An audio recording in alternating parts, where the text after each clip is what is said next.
কারো সাথে নির্বাচনে জুটে যাবে না এনসিপি, জানিয়ে দিল নাহিদ ইসলাম।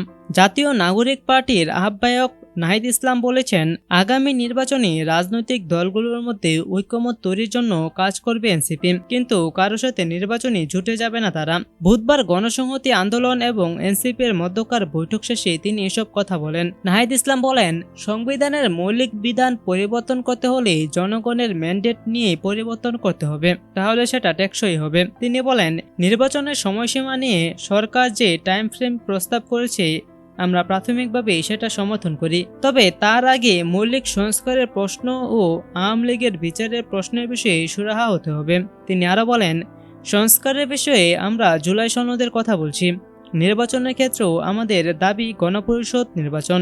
দল হিসাবে আমরা এই বিষয়গুলোতেই ফোকাস করতে চাই।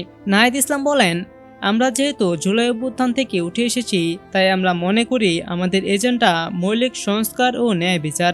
আমরা সেই এজেন্ডার ভিত্তিতেই বিভিন্ন রাজনৈতিক দলের সঙ্গে বসছি। সেটার ভিত্তিতেই মাঠের ঐক্য হতে পারে, রাজনৈতিক ঐক্য হতে পারে, তবে নির্বাচনের জন্য আমরা এখনো কোনো ঐক্যে যাচ্ছি না।